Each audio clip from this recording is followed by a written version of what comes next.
اعوذ باللہ من الشیطان الرجیم بسم اللہ الرحمن الرحیم الحمد للہ رب العالمین الرحمن الرحیم مالک یوم الدین ایاک نعبد و ایاک نستعین اہدنا الصراط المستقیم صراط الذین انعمت علیہم غیر المغضوب علیہم ولا الضالین آمین۔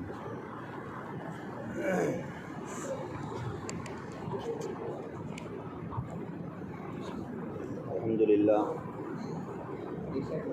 گزشتہ درس میں سورہ فاتحہ کو شروع کیا گیا تھا۔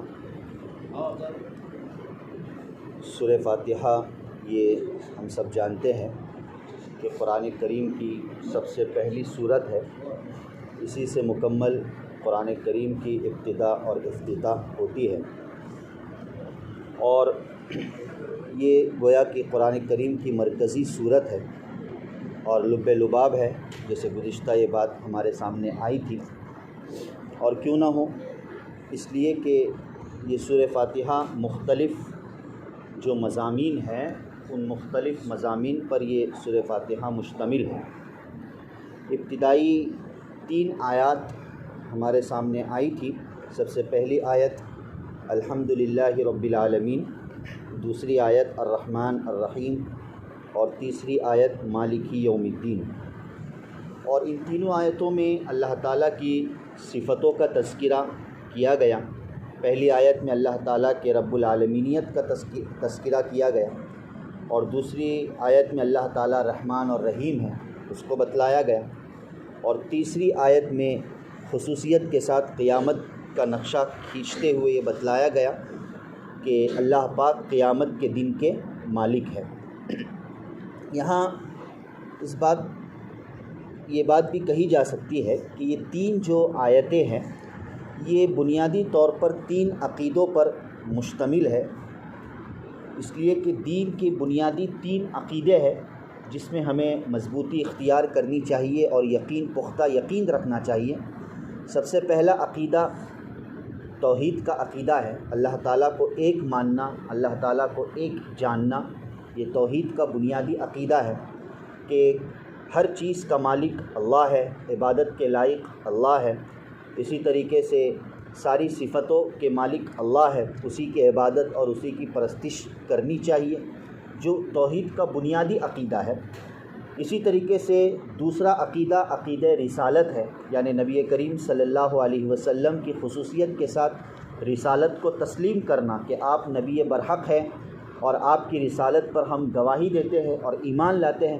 جیسے گزشتہ بات آئی تھی کہ اگر کوئی اللہ کو مانے اور معاذ اللہ نبی کو نہ مانے اور یہ کہے کہ میں نبی کو نہیں مانتا تو وہ مسلمان نہیں ہے، وہ ایمان والا نہیں ہے۔ تو جیسے توحید کا عقیدہ رکھنا ہمارے لیے لازم اور ضروری ہے، اسی طریقے سے رسالت کا عقیدہ رکھنا بھی ہمارے لیے لازم اور ضروری ہے۔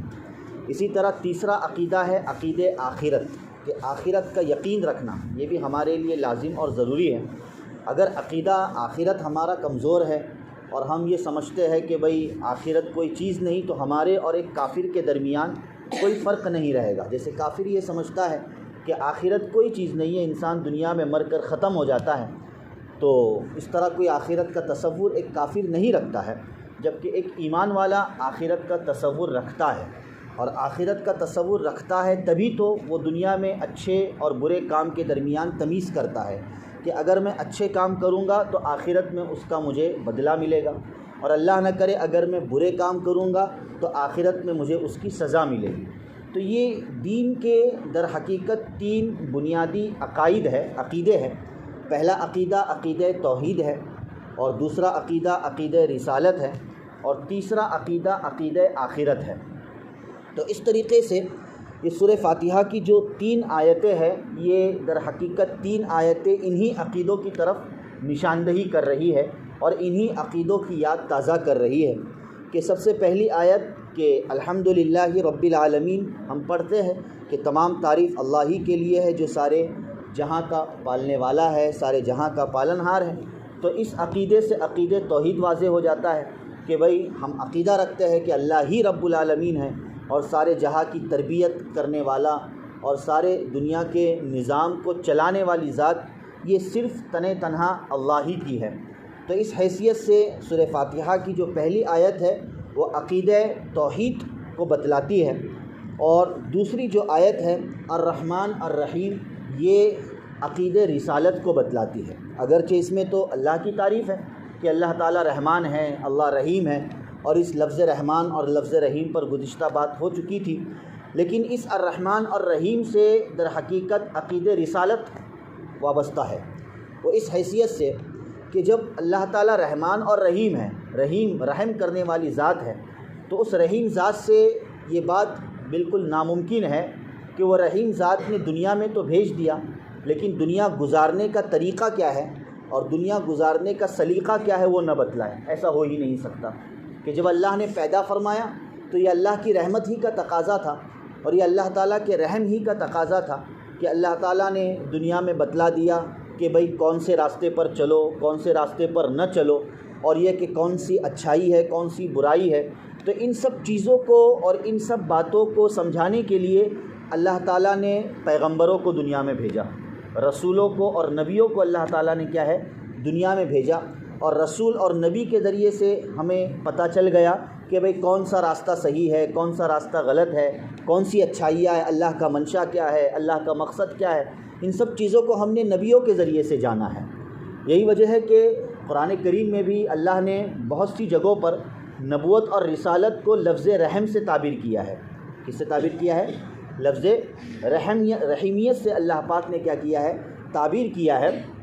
اور جیسے کہ یہود اور کفار و مشرکین یہ نظریہ اور یہ عقیدہ رکھتے تھے کہ بھئی نبی کو یہ لوگ کیسے یہ نبی مانتے محمد صلی اللہ علیہ وسلم کو، نبی تو ہمارے اندر سے پیدا ہونا چاہیے تھا، اور یہ کہ جو زیادہ مالداری رکھتا ہے، جو زیادہ مالدار اور عزت و شرافت رکھتا ہے وہی کیا ہے نبی ہونا چاہیے تھا۔ اس طرح انہوں نے اعتراض کیا تو اللہ تعالیٰ نے قرآن میں آیت نازل فرمائی کہ اہم یقسمون رحمت ربک، کیا یہ اللہ کی رحمت، رب کے رحمت کو کیا یہ تقسیم کرنے والے ہیں؟ تو یہاں پر اللہ تعالیٰ نے رحمت نبوت کو کس سے تعبیر فرمایا؟ رحم سے تعبیر فرمایا، رحمت سے تعبیر فرمایا۔ معلوم یہ ہوا کہ نبی کا دنیا میں آنا یہ در حقیقت اللہ کا بندوں پر رحم کرنا ہے، اللہ کا بندوں پر کیا کرنا ہے رحم کرنا ہے۔ تو اس حیثیت سے الرحمن الرحیم سے عقید رسالت کی یاد کیا ہوتی ہے تازہ ہوتی ہے، اور عقید رسالت کی طرف نشاندہی ہوتی ہے۔ اسی طریقے سے مالک یوم الدین، قیامت کے دن کا اللہ کیا ہے مالک ہے، تو اس سے قیامت کے دن یعنی عقید آخرت کی یاد تازہ ہوتی ہے کہ یقیناً بندہ یہ خیال کرے گا کہ بھئی آخرت ہے اور آخرت کے مالک اللہ ہے، اس حیثیت سے مجھے اللہ ہی کی فقط کیا کرنی چاہیے عبادت کرنی چاہیے۔ تو بہرحال اس طرح یہ تین آیتیں در حقیقت دین کے جو بنیادی تین عقائد ہے، عقید توحید، عقید رسالت اور عقید آخرت، ان کی طرف کیا کرتے ہیں نشاندہی کرتے ہیں۔ چوتھی آیت جو سورہ فاتحہ کی ایسا سمجھ لیجئے کہ مرکزی آیت ہے، سورہ فاتحہ کا لب لباب ہے، یہ چوتھی آیت ہے، یعنی بالکل بیچ کی اور درمیانی آیت ہے۔ وہ کون سی ہے؟ ایاک نعبد و ایاک نستعین، کہ ہم صرف تیری ہی عبادت کرتے ہیں اور تجھ ہی سے کیا کرتے ہیں مدد مانگتے ہیں۔ یہ اس کا ترجمہ ہوا ہے۔ ہونا تو یہ چاہیے کہ چونکہ ہر نماز میں ہم سورہ فاتحہ کو پڑھتے ہیں، چاہے وہ فرض نماز ہو چاہے وہ سنت نماز ہو، تو کم سے کم کسی نہ کسی درجے میں مختصر اس کا ہمیں ترجمہ یاد ہونا چاہیے، اس کا ہمیں مطلب یاد ہونا چاہیے کہ میں سورہ فاتحہ پڑھتا ہوں تو ہر آیت کا ترجمہ ہمیں یاد ہو جائے۔ اور یہ کوئی بڑی بات نہیں ہے کہ کل 7 آیتیں ہیں تو 7 آیتوں کا ترجمہ یاد کرنا کوئی مشکل بات نہیں ہے۔ اس کا فائدہ یہ ہوگا کہ جب ہم ہر نماز میں سورہ فاتحہ کو جب ہم پڑھتے ہیں تو اصل یہ ہے کہ نماز کو خشوع و خضوع کے ساتھ پڑھنا چاہیے۔ تو اب یہ خشوع و خضوع لائے کہاں سے؟ یہ کون سی چیز ہے؟ یعنی یکسوئی، کہ نماز کے اندر یکسوئی پیدا ہونی چاہیے۔ تو اس کے لیے جو ہم پڑھ رہے ہیں اس کے معنی اور مطلب کو اگر ہم سمجھیں گے تو ایسی صورت میں پڑھنے میں مزہ بھی آئے گا، اور اس حیثیت سے تھوڑا اخلاص بھی انشاءاللہ کیا ہو جائے گا پیدا ہو جائے گا اگر ہمیں ترجمہ آتا ہو تو کم سے کم سورہ فاتحہ کا ہمیں ترجمہ آنا چاہیے، تاکہ ہر رکعت میں ہم اسی انداز سے سورہ فاتحہ کو یاد کرنے والے اور پڑھنے والے کیا ہو جاوے بن جاوے۔ تو یہ جو درمیانی آیت ہے سورہ فاتحہ کی، ایاک نعبد و ایاک نستعین، کہ بندہ گویا اپنے رب سے اس بات کا عہد کر رہا ہے اور اس بات کا اقرار کر رہا ہے کہ اے میرے رب، ایاک نعبد، ہم صرف تیری ہی عبادت کرتے ہیں۔ یہاں ترجمہ صرف نارمل کر کے نہیں چلے گا کہ ہم صرف تیری عبادت کرتے نہیں، بلکہ عربی جو زبان ہے، لینگویج ہے، اس میں کچھ نزاکتیں ہوتی ہے، اس میں کچھ تاکیدی باتیں آتی ہے، جیسے ہم اپنے اردو زبان میں تاکید پیدا کرنے کے لیے کسی بات کو بار بار ریپیٹ کرتے ہیں اور ایک الگ انداز اختیار کرتے ہیں، تو عربی میں کچھ ایسے لفظ آ جاتے ہیں کہ اس لفظ سے اس کے اندر تاکید کیا ہو جاتی ہے، پیدا ہو جاتی ہے۔ تو اس حیثیت سے اس کا ترجمہ ایسے ہی ہوگا کہ ایاک نعبد، ہم صرف تیری ہی عبادت کرتے ہیں، و ایاک نستعین، اور ہم صرف تجھ ہی سے مدد چاہتے ہیں۔ مطلب یہ کہ اب تیرے علاوہ نہ کسی کی ہم عبادت کرتے ہیں اور تیرے علاوہ نہ کسی سے ہم مدد چاہتے ہیں، یہ اس کا مطلب نکلتا ہے۔ یہ بڑی بہترین اور پیاری آیت ہے کہ بندہ در حقیقت اللہ تعالیٰ سے اللہ تعالیٰ کے سامنے ایک اپنا عہد پیش کر رہا ہے، ایک اقرار پیش کر رہا ہے کہ اللہ عبادت کروں گا تو صرف تیری ہی کروں گا، اور مانگوں گا تو صرف تجھ ہی سے مانگوں گا۔ سمجھ میں آ گئی؟ اب یہ کہ عبادت کہتے کس کو ہے، عبادت کا مطلب کیا ہے، کہ بندہ یہ کہہ رہا ہے میں عبادت کروں گا۔ اب معاملہ یہ ہے کہ عربی کے سامنے جتنی بھی زبانیں ہیں وہ کمزور زبان ہیں، اس لیے کہ عربی یہ قرآنی زبان ہے، تمام زبانوں کی اور تمام لینگویج کی اگر سردار ہے تو وہ کون ہے؟ عربی زبان ہے، اس لیے کہ یہ جنت کی زبان ہے۔ اللہ تعالیٰ اہل جنت کو یہ زبان اور یہ لینگویج اللہ پاک عطا فرمائیں گے۔ تو عامتاً ہم اس عبادت، یہ لفظ جو ہوتا ہے، ہم اس عبادت کا مطلب اور مفہوم اپنی زبان میں بہت ہی شارٹ اور بہت ہی تنگ سمجھتے ہیں، کہ اگر کسی نے کہا کہ بھائی اللہ کی عبادت کرو تو اکثروں کا ذہن صرف مخصوص چند چیزوں کی طرف چلا جاتا ہے، کہ بھائی عبادت کا مطلب کیا ہے، کہ بھائی نماز پڑھنا ہے نا، کہ بھئی نماز پڑھنا یہ اللہ کی عبادت کرنا ہے، یا زیادہ سے زیادہ کوئی یہ کہے گا کہ بھئی اللہ کی عبادت یعنی قرآن کی تلاوت کرنا یا نماز روزے رکھنا۔ یہ عبادت در حقیقت فقط ان چیزوں کا نام نہیں ہے، عبادت در حقیقت ان چیزوں کا فقط نام نہیں ہے۔ عبادت ایک ایسا لفظ ہے کہ اس کے ہم ڈکشنری میننگز، لغوی میننگ سے نکل کر اس کے مفہومی اور معنوی میننگ تک جائے اور اس کی وسعت کو اور اس کی گہرائی کو ہم سمجھنے کی کوشش کریں۔ عبادت یہ در حقیقت عبد سے نکلا ہے، یہ عربی لفظ ہے عبادت، ہے نا۔ عبادت کس سے نکلا ہے؟ عبد سے نکلا ہے، عین با دال، عبد۔ اور عبد عربی میں کہتے ہیں غلام کو، عبد عربی میں کس کو کہتے ہیں؟ غلام۔ آج کل تو غلاموں کا رواج نہیں ہے، پہلے زمانے میں غلاموں کا رواج ہوتا تھا، یعنی انسانوں کو خریدا جاتا تھا، انسانوں پر حکمرانی کی جاتی تھی، ہے نا، کہ اس غلام کا کوئی آقا ہوتا تھا، کوئی مالک ہوتا تھا، اور وہ غلام اپنے مالک کے تابع ہوتا تھا، اور اس غلام کا کچھ نہیں ہوتا تھا، یعنی مکمل 100% وہ اپنے مالک کے تابع ہوتا تھا۔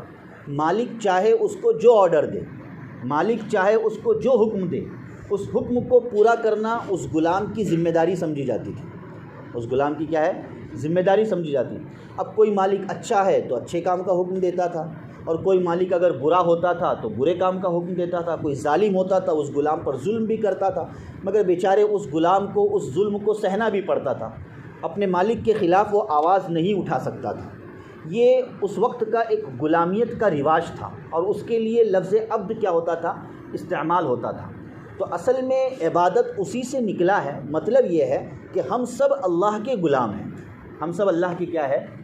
غلام ہیں۔ اللہ ہمارا آقا ہے، اللہ ہمارا مالک ہے، اور جیسے ایک غلام اپنی ذات کا مالک ہوتا ہی نہیں تھا، اس لیے کہ آقا چاہے تو اس کو رکھتا، چاہے تو اس کو بیچ دیتا تھا، غلام زبان سے کچھ الفاظ نکال نہیں سکتا تھا اس زمانے کے اعتبار سے۔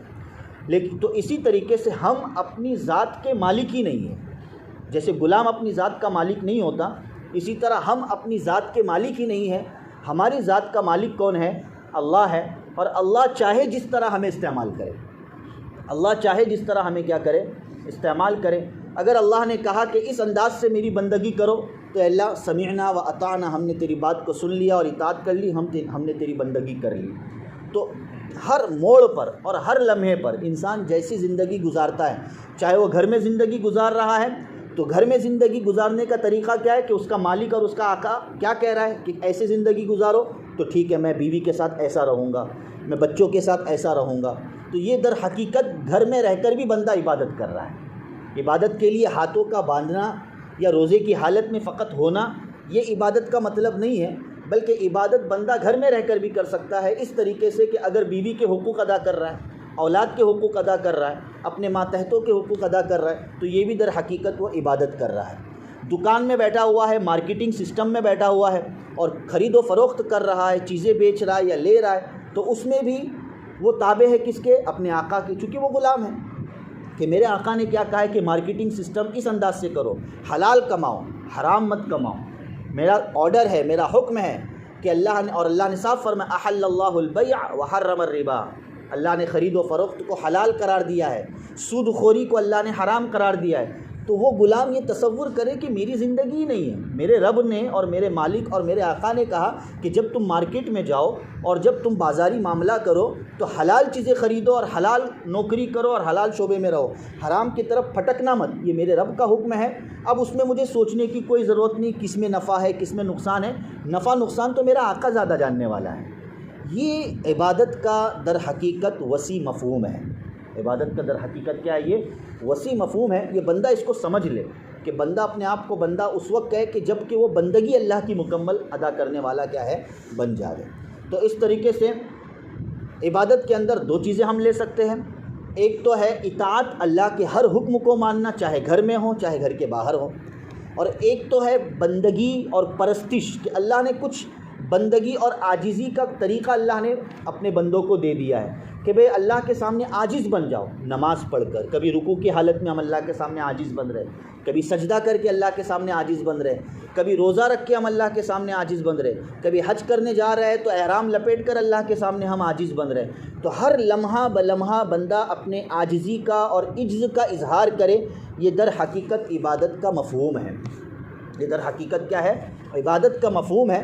تو گویا بندہ یہ کہہ رہا ایاک نعبد، اے میرے رب، جب تو رب العالمین ہے نا، اوپر کی آیت میں اللہ نے ذکر فرمایا الحمدللہ رب العالمین، کہ اے میرے رب تیری ذات اتنی بڑی ہے، کتنی بڑی ہے کہ تو نے تو اپنا تعارف کیا رب العالمین سے، کہ تیری ذات بڑی ہے، بالکل بڑی ہے، اور مزید یہ کہ الرحمن اور رحیم ہے، تیری ذات رحمان اور رحیم بھی ہے، اور تو مالکی یوم الدین ہے، قیامت کے دن کا مالک ہے۔ تو اب میرا کام یہ ہے کہ ایاک نعبد، اب میں عبادت کروں تو صرف تیری ہی کروں، اس لیے کہ تو ہی در حقیقت عبادت کا سزاوار ہے۔ میں نے جب دنیا میں دیکھا، دنیا میں میں نے مخلوق میں دیکھا، تیرے علاوہ اور لوگوں میں دیکھا اور چیزوں میں نے غور کیا، تو یہ صفتیں کسی میں موجود نہیں ہیں، یہ صفتیں کسی میں موجود نہیں ہیں۔ اسی لیے حضرت ابراہیم علیہ السلام کا ہے نا وہ نظریہ، اور ابراہیم علیہ السلام کا وہ اجتہاد اور غور و فکر کرنا کہ سورج کو دیکھا تو کہا یہ میرا رب ہے، لیکن سورج غروب ہو گیا، کہا کہ یہ میرا رب نہیں ہو سکتا۔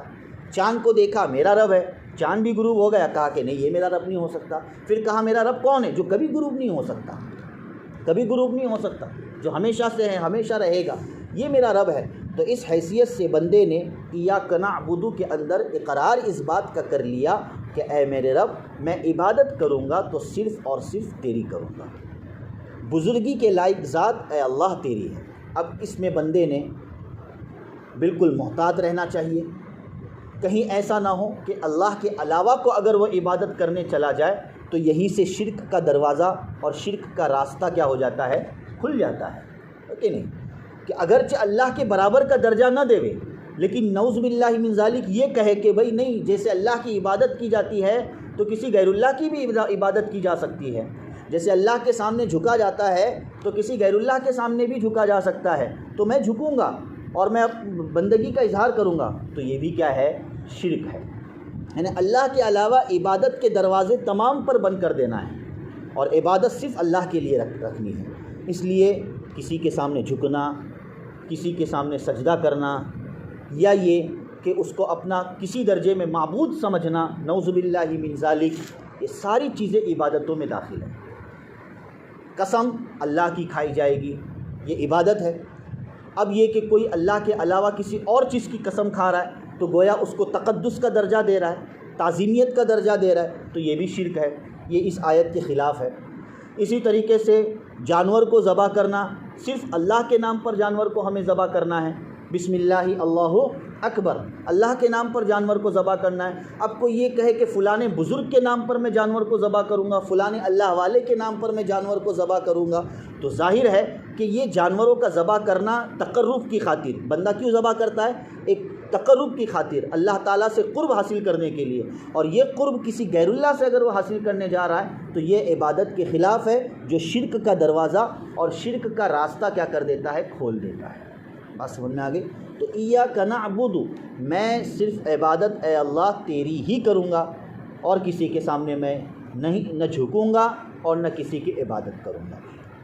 اس لیے یہ عقیدہ توحید کو ہمیں مضبوط کرنے کی ضرورت ہے، اور رسم و رواج میں وہ چیزیں جو بظاہر عبادت کا تصور دلاتی ہے، رسم و رواج اور ماحول میں وہ چیزیں جو بظاہر عبادت کا تصور دلاتی ہے اور یا عبادت کے مشابہ ہے، تو ان چیزوں کو ترک کر دینا چاہیے۔ جیسے ہم نماز میں کھڑے ہوتے ہیں، کس کے سامنے کھڑے ہوتے ہیں بھائی؟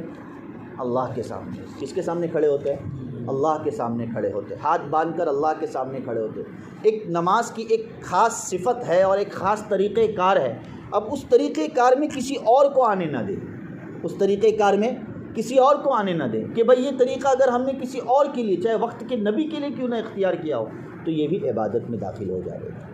اسی لیے نبی صلی اللہ علیہ وسلم کے سامنے صحابہ کرام بیٹھے تھے، معتبر اور مستند حدیث ہے کہ ایک اونٹنی آتی ہے، چھوٹی اونٹنی آتی ہے، اور وہ اونٹنی اللہ کے رسول صلی اللہ علیہ وسلم کو سجدہ کرتی ہے، جس طرح کا کیا ہو اس نے سجدہ۔ بس نہیں، صحابہ کرام بیٹھے تھے، تو صحابہ نے کہا، صحابہ نے جان لیا کہ یہ نبی صلی اللہ علیہ وسلم کا ایک معجزہ جو ظاہر ہوا، بہت سارے معجزات اللہ کے رسول صلی اللہ علیہ وسلم کے ظاہر ہوئے، اس میں سے ایک معجزہ کہ اونٹنی آئی اور سجدہ کیا۔ تو صحابہ نے کہا اللہ کے رسول صلی اللہ علیہ وسلم یہ تو ایک جانور ہے، اور اس جانور نے آپ کو سجدہ کیا، تو کیا ہم اس بات کے مستحق نہیں کہ آپ کے لیے ہم بھی سجدے تعظیمی کریں؟ سجدے عبادتی نہیں کہہ رہے ہیں، سجدے تعظیمی کہہ رہے ہیں، ایک عظمت والا سجدہ ہم بھی کر سکتے ہیں، ہم زیادہ مستحق ہیں۔ نبی کریم صلی اللہ علیہ وسلم نے فرمایا کہ اللہ تعالیٰ نے اس امت پر سجدے تعظیمی کو بھی کیا کر دیا ہے؟ حرام کر دیا ہے۔ بس نہیں، آج جو غیر اللہ کے سامنے جھکا جاتا ہے، منتیں مانگی جاتی ہے، سجدہ کیا جاتا ہے، جب پوچھتے ہیں کہ بھئی آپ کیوں کر رہے، تو سامنے والا صحیح، وہ تو یہ نہیں کہتا کہ میں نے ان کو معبود سمجھا، اگر وہ سمجھ رہا ہے تو یقیناً یہ تو بہت بڑا شرک ہو گیا، لیکن ہر کہنے والا یہ کہتا ہے کہ نہیں، میں تعظیمی سجدہ کرتا ہوں، میں عظمت والا سجدہ کرتا ہوں۔ جیسے ہم سلام کرتے ہیں تو کسی بزرگ کے لیے میں نے جھکا اور تعظیمی سجدہ کیا، اللہ تعالیٰ نے اس سجدے کو بھی اس امت پر حرام قرار دیا ہے۔ اس لیے اب اس قسم کے بھی سجدے، جو سجدے اگرچہ تعظیمی کیوں نہ ہوں، یہ ساری چیزیں ہمیں سوائے اللہ کے اور کسی کے لیے ہمیں کرنا جائز اور درست نہیں ہوگا۔ بس سمجھ میں آ گئی؟ ایاک نعبد، ہم صرف تیری ہی عبادت کرتے ہیں۔ پھر جب اے اللہ ہم تیری ہی عبادت کرتے ہیں، عبادت کے لائق اور شان تیری ہی ہے، تو پھر دینے والی ذات بھی کس کی ہے؟ اللہ کی۔ وَإِيَّاكَ نَسْتَعِينُ، ہاتھ بھی پھیلائے گے تو کس کے سامنے پھیلائے گے؟ اے اللہ تیرے سامنے پھیلائے گے، جھولی بھی تیرے سامنے پھیلائے گے، اور مانگے گی بھی تجھ ہی سے۔ جب اتنا بڑا تو رب ہے، رب العالمین ہے، جب تو یہ کہہ رہا ہے اللہ کہ میں سارے جہاں کو پالتا ہوں، اب پالنے کا مطلب یہ کہ روزی بھی دیتا ہوں، تو اے اللہ ہر چیز کا جب تو ہی مالک ہے، تو ایاک نستعین، ہم کو بھی دے دے، ہم تجھ ہی سے مانگتے ہیں، اپنی دنیا مانگتے ہیں، اپنی آخرت مانگتے ہیں، اور ہر چیز کی بھلائی اور ہر چیز کی کامیابی ہم تجھ ہی سے کیا کرتے ہیں؟ مانگتے ہیں، تیرے علاوہ اور کسی کے سامنے ہاتھ نہیں پھیلاتے۔ یہاں یہ بات قابل غور رکھنی چاہیے، غور کے قابل ہے کہ بھئی تو کیا پھر کسی سے مدد مانگنا اور کسی سے اپنی حاجت کو رکھنا، کیا یہ بھی شرک ہو گیا اور یہ بھی گناہ ہو گیا؟ جیسے کوئی کسی سے قرض مانگتا ہے، کوئی کسی سے ظاہر بات ہے کہ مدد مانگتا ہے، ایک دوسرے کی لوگ کیا کرتے ہیں؟ مدد کرتے بھی ہیں۔ تو کیا قرآن تو کہہ رہا ہے کہ ایاک نستعین، مدد تو ہم صرف تیری ہی مانگتے ہیں، تجھ ہی سے مانگتے ہیں، تو پھر مخلوق جو ایک دوسرے سے مددیں مانگتی ہے، تو کیا وہ اس آیت کے منافی ہے؟ کیا وہ اس آیت کے خلاف ہے؟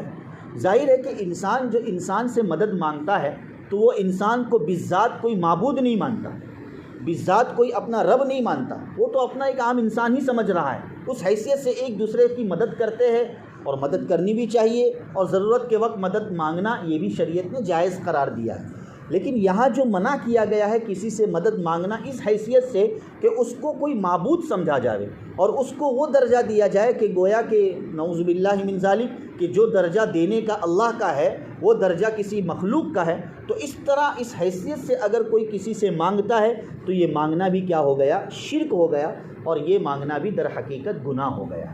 اس سے انسان کو کیا کرنا چاہیے؟ بچنا چاہیے۔ اس معنی کر معافی چاہتا ہوں، اس عقیدے کی صفائی ضروری ہے کہ ہم جو ہمارے بزرگوار اور اولیاء اللہ جو قبروں میں سوئے ہوئے ہیں اور قبروں میں آرام فرما رہے، یہ سمجھنا کہ بھائی یہ گویا کہ ہم کو دینے والے ہیں اور ہماری ساری ضرورتوں کو یہ ہمارے پوری کرنے والے، اس حیثیت سے کوئی ڈائریکٹلی ان بزرگوں کے سامنے ہاتھ پھیلائے اور دعا کرے کہ ہماری جھولی بھر دے، ہمارا فلانا کام کر دے، نعوذ باللہ من ذالک، یہ ساری چیزیں، تو یہ بھی در حقیقت شرک ہے، اور اس سے شرک کا راستہ کھل جاتا ہے، شرک کا دروازہ کھل جاتا ہے، اس لیے کہ اللہ نے فرمایا مانگنا ہے تو در حقیقت مجھی سے مانگنا ہے۔ بات سمجھنا ہے ایاک نستعین۔ اور یہ کہ قرآن کریم نے مانگنے کو اور دعا کرنے کو بھی عبادت کا ہی درجہ دیا ہے۔ جیسے ہم نے شروع میں آیت کے 2 پارٹس ہے، پہلے پارٹ میں اور پہلے جز میں ہم نے کیا کہا؟ اے اللہ ہم تیری ہی عبادت کرتے، اور عبادت کے بہت سارے طریقے آپ کے سامنے ابھی پیش کیے گئے۔ تو عبادت کا ایک طریقہ دعا کرنا بھی ہے۔ اگر ہم اللہ سے دعا کر رہے ہیں نا، تو در حقیقت یہ دعا کرنا بھی کیا ہے؟ عبادت۔ دعا کرنا بھی کیا ہے؟ عبادت۔ اور اس کا تذکرہ اللہ تعالیٰ نے 24ویں پارے میں ذکر فرمایا، اور اللہ نے خود فرمایا کہ ادعونی استجب لکم، کہ تم مجھ سے مانگو، میں تمہاری دعاؤں کو قبول کروں گا، تمہارے منگنے کو قبول کروں گا۔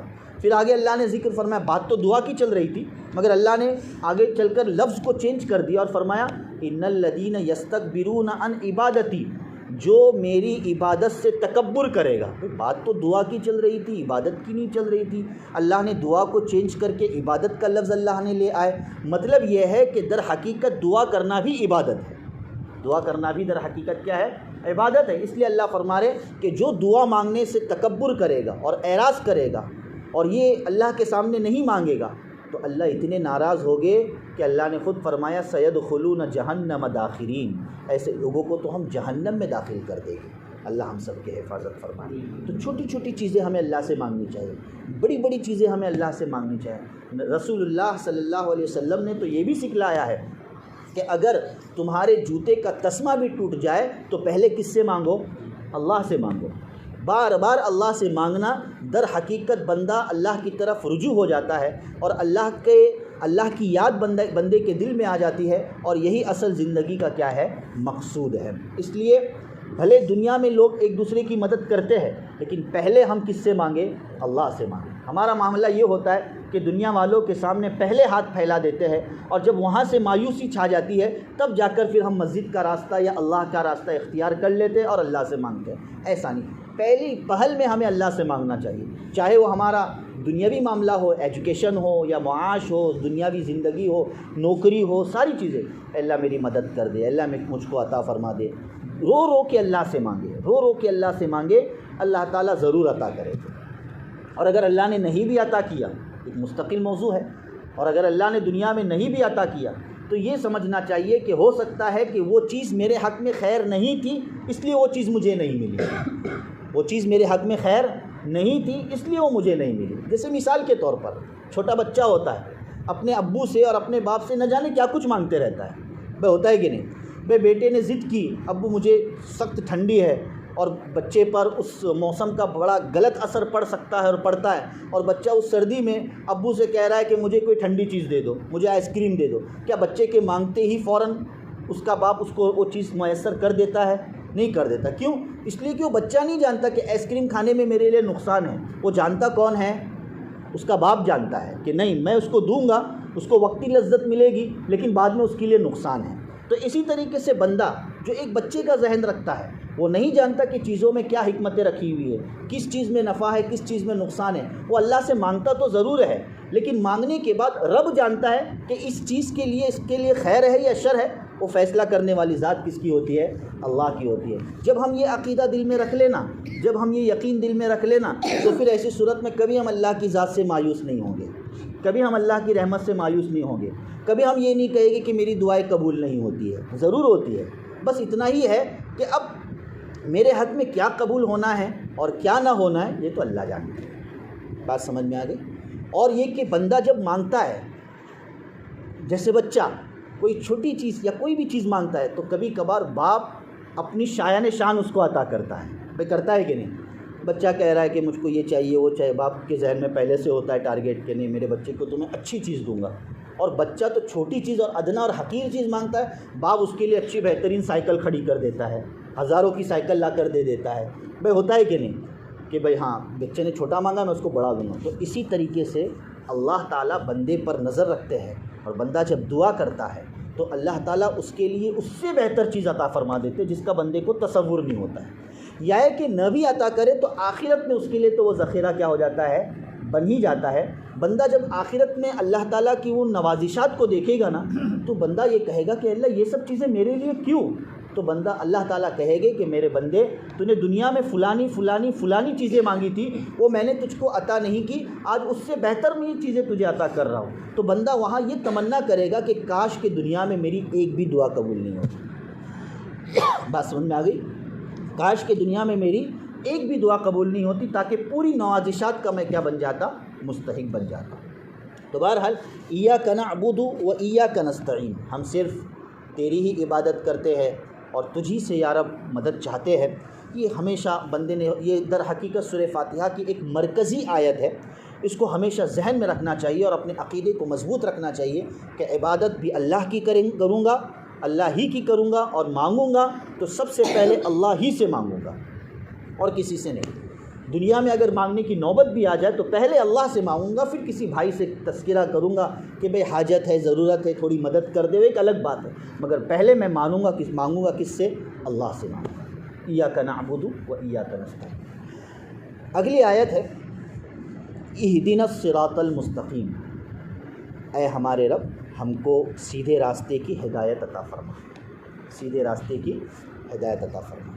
دیکھیے کتنا قرآن کریم کی ہر آیت میں ربط ہے، کانٹیکٹ ہے، جوڑ ہے، مناسبت ہے. نعوذ باللہ من ذالک.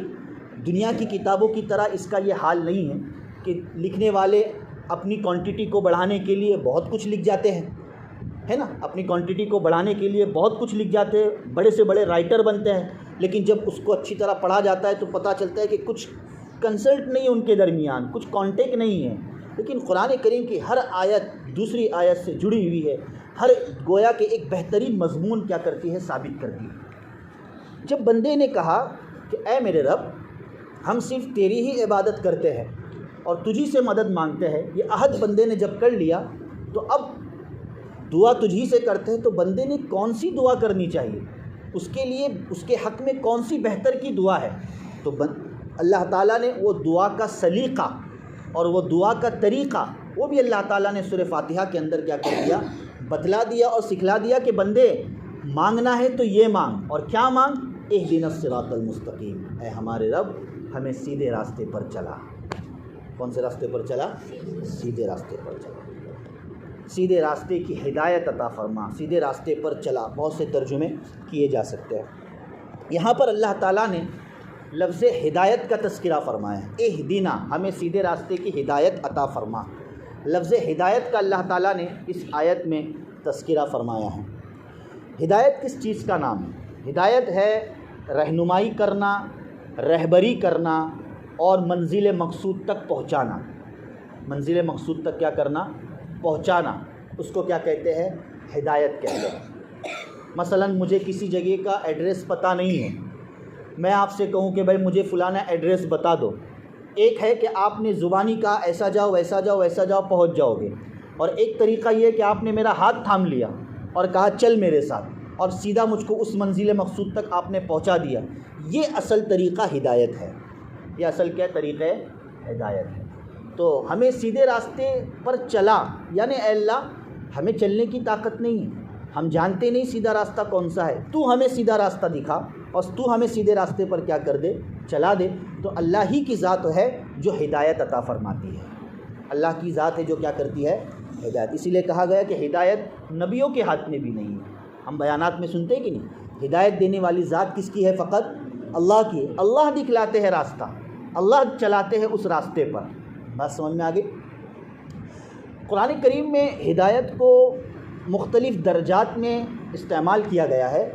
ایک ہدایت یہ ہے جو تماموں کو عطا کی گئی ہے، چاہے وہ انسان ہو، جانور ہو، چرند پرند ہو، نباتات، جمادات، پتھر ہو، درخت ہو، ہر چیز کو اللہ نے ہدایت عطا فرمائی. ہر چیز کو اللہ نے ہدایت عطا فرمائی.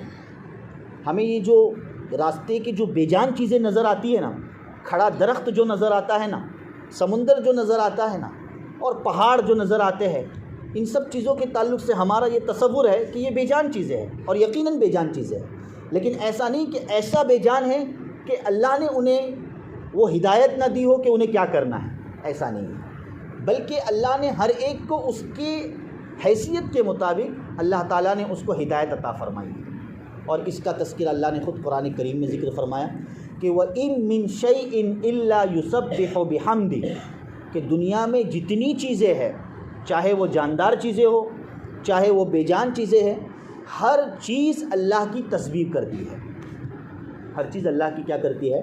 تسبیح کرتی ہے۔ پھر آگے اللہ ذکر فرماتے ہیں وَلَٰكِن لَّا تَفْقَهُونَ تَسْبِيحَهُمْ، وہ الگ بات ہے اگرچہ تمہیں ان کی تسبیح سمجھ میں نہیں آتی، ہم نہیں سمجھ پاتے کہ بھئی ایک درخت کھڑے رہ کر اللہ کا کیا ذکر کر رہا ہے، پہاڑ اللہ کا کیا ذکر کر رہا ہے، کیسے اللہ کو یاد کر رہا ہے، اس کا طریقہ کار کیا ہے، وہ ہم نہیں جانتے، تو ہمارے نہ جاننے سے وہ چیز نہیں ہے، ایسا ہو نہیں سکتا ہے۔ دنیا میں ایسی بہت سی چیزیں ہیں جس کا انسان کو علم نہیں ہوتا ہے، لیکن علم کا نہ ہونا یہ اس چیز کے نہ ہونے کی دلیل نہیں بن سکتی ہے۔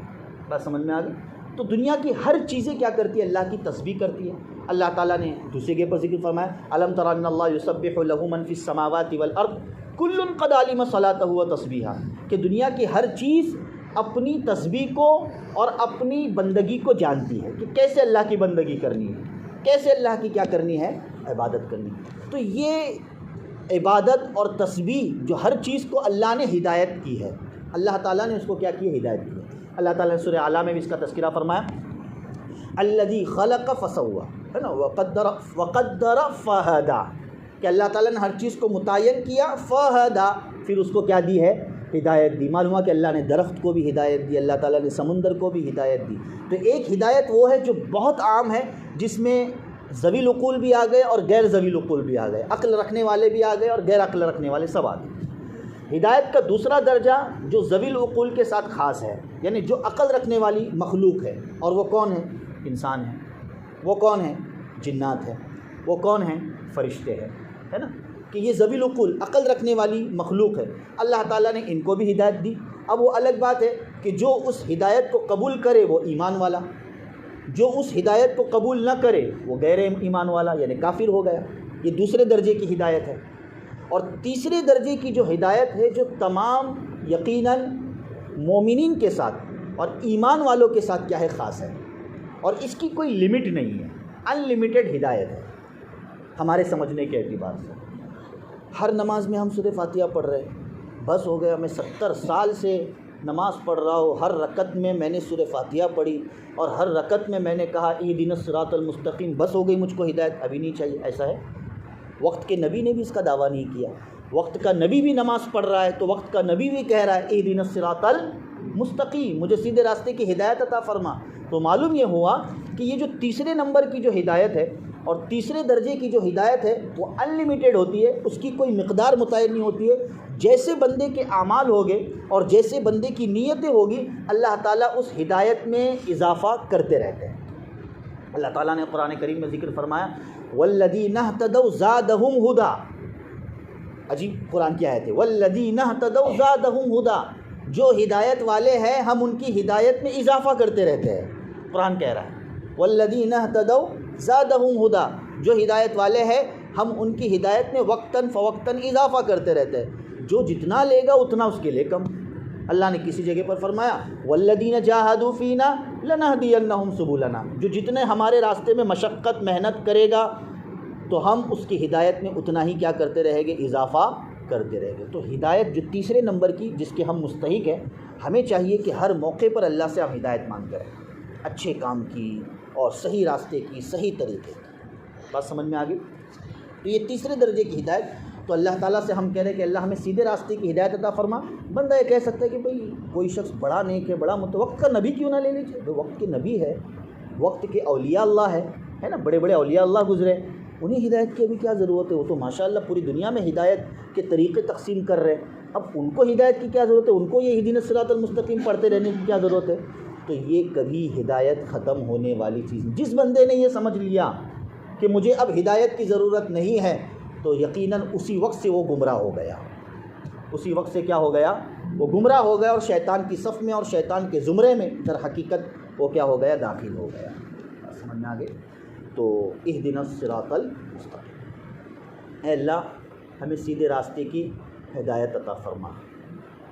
کتنے اللہ رحیم و کریم ہیں ہمارے کہ اللہ نے یہاں پر بندے کو چھوڑا نہیں کہ بندے نے مانگا اے اللہ سیدھے راستے کی ہدایت عطا فرما، تو سیدھا راستہ کون سا ہے؟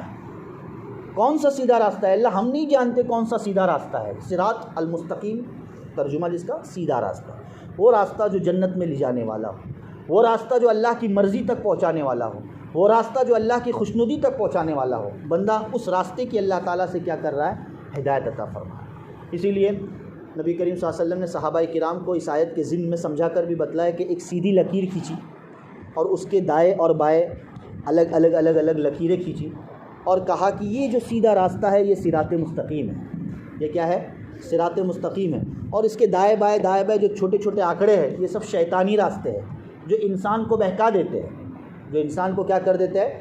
بہکا دیتے ہیں۔ اس لیے دنیا میں چلتے وقت ہم سیدھے راستے کے متلاشی بنے، اللہ کی ایسا راستہ اختیار کرنے والے بنے جو سیدھا ہمیں اللہ کی مرضی اور جنت جو ہمارا ٹھکانہ اور اصل گھر ہے وہاں تک وہ راستہ ہم کو کیا ہے؟ پہنچانے والا بنے۔ سمجھ میں آگے؟ تو پھر بندہ محتاج ہے اس چیز کا بھی اور اس بات کا بھی کہ یا اللہ سیدھا راستہ کون سا ہے؟ کس سیدھے راستے پر میں چلوں؟ میری رہنمائی فرما۔ تو اللہ نے اسی سورہ فاتحہ میں سیدھے راستے کا نسخہ اللہ نے آگے چل کر کیا کر دیا ہے؟ عطا فرما دیا ہے۔ کون سا سیدھا راستہ؟ صراط الذین انعمت علیہم، ان لوگوں کا راستہ جن پر تو نے انعام کیا، یعنی اللہ کا کیا ہوا ہے؟ انعام ہوا ہے۔ عجیب اللہ نے تعبیر اختیار فرمایا، ان لوگوں کا راستہ جن پر یا اللہ تو نے انعام کیا ہے، جن لوگوں کے راستے پر تیری رحمت برسی ہے، جن لوگوں کے راستے پر تیری نصرت اور مدد آئی ہے، جن لوگوں کے راستے پر تیرا کرم شامل حال ہوا ہے، اے اللہ ان لوگوں کے راستے پر ہمیں چلا جو یقیناً سیدھا راستہ ہے۔ اور اللہ تعالیٰ نے قرآن کریم میں وہ کون سے لوگ ہیں جن پر اللہ تعالیٰ کا انعام ہوا ہے، اکرام ہوا ہے، جو سیدھے راستے پر چلے ہیں؟ 5ویں پارے میں اللہ تعالیٰ نے اس کی تفصیل فرمائی، اولئک الذین، یہ وہ لوگ ہیں انعم اللہ، جن پر اللہ نے کیا کیا ہے؟ انعام کیا۔ کون کون؟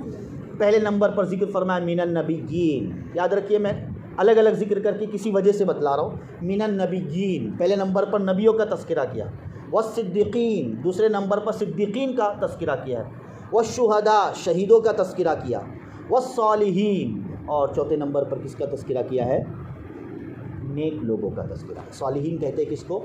اللہ والے، نیک لوگ، رجال اللہ، اللہ کے بندے۔ بات سمجھ میں آگے؟ یہاں ایک بات پیدا ہو سکتی تھی، ذہن میں یہ بات آ سکتی تھی کہ بھئی جب سیدھا راستہ بتلانا تھا تو قرآن اور حدیث سے بڑھ کر سیدھا راستہ کون سا ہو سکتا ہے؟ بھئی ہے کہ نہیں؟ قرآن اور حدیث سے بڑھ کر سیدھا راستہ کون سا ہو سکتا ہے؟ اللہ تعالیٰ یہ کہہ دیتے صراط الذین انعمت علیہم کی بجائے کہ اللہ سیدھا راستے پر چلا۔ کون سا سیدھا راستہ؟ صراط القرآن، صراط الحدیث کہہ دیتے تھے اللہ تعالیٰ کہ اللہ ہمیں قرآن کے راستے پر چلا، ہمیں کس کے راستے پر چلا؟ ہمیں حدیث کے راستے پر چلا، یہ کہا جا سکتا تھا۔ اللہ تعالیٰ نے یہ تعبیر اختیار نہیں فرمائی۔ اللہ تعالیٰ نے کون سی تعبیر اختیار فرمائی؟ ان لوگوں کا راستہ جن پر تیرا انعام ہوا۔ بندہ کہہ رہا ہے گویا اللہ کا جن پر انعام ہوا ہے ان لوگوں کا اللہ تعالیٰ نے کیا راستہ؟ سیدھا راستہ کہا ہے۔ اس لیے بعض لوگوں کو ذہن میں یہ بات، بعض لوگوں کی یہ پیدا ہوتی ہے اور یہ کہتے ہیں کہ نہیں بھائی دین کا اگر کوئی ریفرنس دینا ہے، کوئی بات دین کی اگر دینی ہے تو صرف 2 ہی راستوں سے دو، صرف 2 ہی طریقوں سے ہمارے سامنے پیش کرو، یا تو قرآن سے پیش کرو یا تو حدیث سے پیش کرو ورنہ چپ رہو، یا تو قرآن سے پیش کرو یا تو حدیث سے پیش کرو ورنہ چپ رہو۔ بھئی اس چیز کا تو اللہ نے بھی ہم کو مکلف نہیں بنایا ہے، تو آپ ہمیں کیوں مکلف بنا رہے ہو؟ ظاہر بات ہے اگر اللہ کہہ دیتا کہ قرآن کے راستے پر چلو اور حدیث کے راستے پر چلو تو یہ بندوں کے لیے ایک قسم کا نعوذ باللہ من ذالک ظلم ہو جاتا، تکلیف مالا یطاق لازم آتی کہ اے اللہ تو ایسا راستہ بول رہا ہے جس کے ہم مکلف نہیں ہو، ہماری طاقت میں ہی نہیں ہے۔ ظاہر ہے کہ قرآن کی باتوں کا سمجھنا یہ عام انسان کے دسترس میں داخل ہے، یقیناً قرآن اور حدیث ہی کا اصل راستہ ہے، لیکن قرآن کے مضمون کو سمجھنا ہر انسان کے بس کی بات ہے نہیں ہے۔ نبی صلی اللہ علیہ وسلم کے لاکھوں حدیثوں کو سمجھنا اور اس میں سے اپنے مطلب کو نکالنا اور اپنی بات کو نکالنا یہ ہر انسان کے بس کی بات ہے نہیں ہے۔ تو بندہ مجبور ہو جاتا کہ اللہ کون سا قرآن کا راستہ، قرآن میں کہاں ڈھونڈتے بیٹھوں، فلانا مسئلہ کہاں ہے، فلانی بات کہاں ہے، کہاں ڈھونڈتے بیٹھوں۔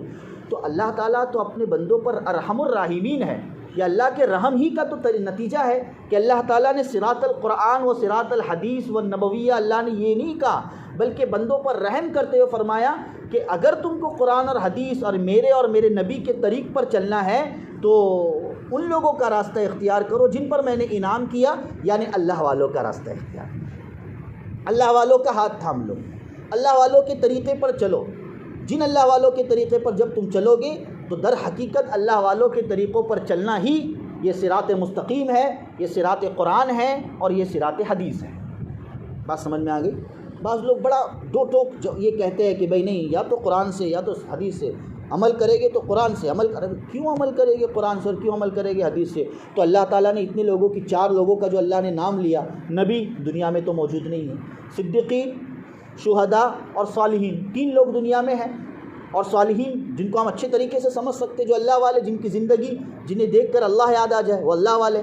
تو اللہ نے ان کا تذکرہ قرآن میں اسی لیے فرمایا تاکہ ان کے راستے پر چلنے کی وجہ سے در حقیقت ہم کس کے راستے پر چل رہے؟ صراط مستقیم پر چل رہے۔ یہ اللہ کی طرف سے ہم پر بڑا احسان اور کرم ہے۔ ہم اپنی طرف سے خواہ تکلیف کیوں لاد دیں کہ عمل کرے گے تو قرآن ہی پر عمل کرے گے، عمل کرے گے تو فقط حدیث پر؟ یہ ہر انسان کے بس کی بات نہیں ہے، ہر انسان کی سمجھ کے باہر ہے۔ اس لیے اللہ تعالیٰ نے یہ ذکر فرمایا کہ صراط الذین انعمت علیہم، ان لوگوں کا راستہ جن پر کیا ہے، اللہ کا انعام ہوا ہے، اللہ کا اکرام ہوا ہے، ان کے راستے کو اختیار کرنا چاہیے۔ اور پھر آگے اللہ تعالیٰ نے ایک منفی پہلو ذکر کرتے ہوئے فرمایا، ذکر کرتے ہوئے کہ غیر المغضوب علیہم ولا الضالین، ان لوگوں کا راستہ نہیں جن پر اللہ کا غضب نازل ہوا، اور ان لوگوں کا راستہ نہیں جو گمراہ ہو گئے، جو گمراہ ہو گئے اور جن پر اللہ کا غضب ہوا۔ اے اللہ ان لوگوں کے راستے سے ہماری حفاظت فرما۔ اب کن پر اللہ کا غضب ہوا؟ ظاہر ہے کہ جو اللہ کے نافرمان رہے، جنہوں نے اللہ کے ساتھ سرکشی کی، جنہوں نے نبیوں کے ساتھ سرکشی کی، نہ اللہ کا احترام کیا، نہ نبیوں کا احترام کیا، نہ نیک لوگوں کا احترام کیا، وہ یہودیانہ صفت ہے۔ یہودیانہ صفت کے جو افراد ہیں، یہودی لوگ، اللہ تعالیٰ نے خصوصیت کے ساتھ اس طرف اشارہ کیا کہ یہودیوں کے طریقوں سے بچا، ولضالین، اور جو نصارہ جنہوں نے بہت غلو کیا، نبیوں کو رب کا درجہ دے دیا اور اللہ کا درجہ دے دیا، تو ان نصارہ سے بھی اے اللہ ہماری کیا فرما؟ حفاظت فرما۔ تو گویا یہ صراط مستقیم کا راستہ جو ان لوگوں سے بچ کر بندے نے ہمیشہ اللہ تعالیٰ سے دعا کرتے رہنی چاہیے۔ بہرحال یہ سورہ فاتحہ جو 2 ہفتے میں تقسیم کرتے ہوئے پیش کی گئی، مختصر اس کی باتوں کو، ورنہ اور بھی اس کے اندر بے شمار رموز، اشارات اور بہت سارے فائدے کی باتیں ہیں جن کو اللہ والوں نے کیا کیا ہے، ذکر فرمایا ہے۔ ہمارے لیے تھوڑا بھی کافی ہے، اور ہم اللہ تعالیٰ سے دعا کرتے ہیں کہ اللہ تعالیٰ سورہ فاتحہ کے اندر جو مقصود ہے تیرا اور جو مطلوب ہے تیرا، اے اللہ وہ مقصود و مطلوب ہماری زندگی میں آ جائے، اور بندہ محض سورہ فاتحہ پر ہی فقط عمل کر لے تو اس کی کامیابی بالکل کامیابی کے لیے کافی ہے، اور یہ کہ وہ کامیاب زندگی دنیا اور آخرت بسر کر سکتا ہے۔ اللہ پاک ہمارے لیے یہ معاملہ آسان فرمائیں، اور ہمارے درس میں بیٹھنے کو اللہ پاک قبول فرمائیں۔ آمین یا رب العالمین۔ وآخر دعوانا ان الحمد للہ رب العالمین۔